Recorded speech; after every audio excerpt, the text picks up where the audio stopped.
ಬಿಸಿಲು ಮರೆಯಾಗಿ ಮಳೆ ಆರಂಭ ಆಗ್ತಿದ್ದಂತೆ ಬೆಂಗಳೂರಿಗರು ಖುಷಿಯಾಗಿದ್ದಾರೆ. ಕೂಲ್ ವಾತಾವರಣ ಎಂಜಾಯ್ ಮಾಡ್ತಿದ್ದಾರೆ. ಇದರ ನಡುವೆ ಅದೊಂದು ಏರಿಯಾದ ಜನ ಸಂಕಷ್ಟದಲ್ಲಿದ್ದಾರೆ.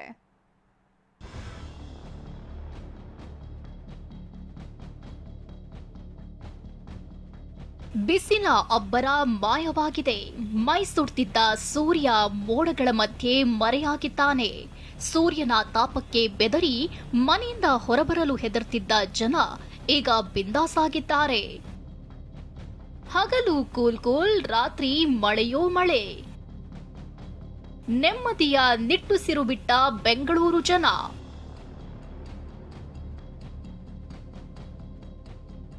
ಇದೇನ್ ಬೆಂಗಳೂರ ಅಥವಾ ಬಳ್ಳಾರಿನ ಅನ್ನೋ ವಾತಾವರಣವಿತ್ತು.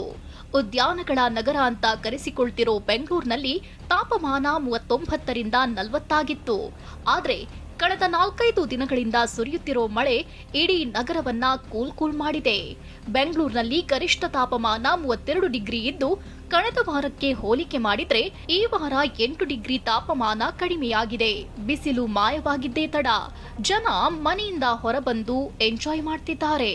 ಬಿಸಿಲಿನಿಂದಾಗಿ ಸೊರಗಿದ್ದ ಮರಗಿಡಗಳು ಚಿಗುರಿದ್ದು ಹಚ್ಚ ಹಸಿರಿನ ಮಧ್ಯೆ ವಾಕಿಂಗ್ ಜಾಗಿಂಗ್ ಮಾಡ್ತಿದ್ದಾರೆ. ಆ್ಯಕ್ಚುಲಿ ಇವತ್ತಿನ ವಾತಾವರಣ ತುಂಬ ಖುಷಿಯಾಗಿದೆ, ತುಂಬ ಸಂತೋಷ ತಂದಿದೆ. ಆ್ಯಕ್ಚುಲಿ ತುಂಬ ಬಿಸಿಲಿತ್ತು.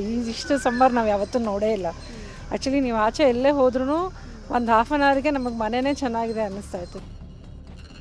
ಮಳೆ ಆರಂಭವಾಗ್ತಿದ್ದಂತೆ ಸಾಯಿ ಲೇಔಟ್ನಲ್ಲಿ ಸಂಕಷ್ಟ. ಇನ್ನು ಮಳೆ ಬರ್ತಿದ್ದಂತೆ ಬೆಂಗಳೂರಿಗರು ಖುಷಿಯಾಗಿದ್ದಾರೆ ನಿಜ.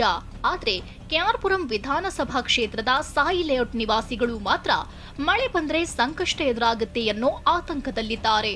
ಅಷ್ಟಕ್ಕೂ ಮಳೆಯಿಂದಾಗಿ ಇಲ್ಲಿನ ಮನೆಗಳಿಗೆ ರಾಜಕಾಲುವೆ ನೀರು ನುಗ್ತಿತ್ತು. ಅದನ್ನ ಸರಿ ಮಾಡೋದಕ್ಕೆ ಅಂತ ಕಾಲುವೆ ಕಾಮಗಾರಿ ಆರಂಭವಾಗಿದೆ. ಆದ್ರೆ 2 ವರ್ಷವಾದ್ರೂ ಕೆಲಸ ಮುಗ್ದಿಲ್ಲ. ಹೀಗಾಗಿ ಮತ್ತೆ ಮಳೆ ನೀರು ನುಗ್ಗೋ ಆತಂಕ ಎದುರಾಗಿದೆ.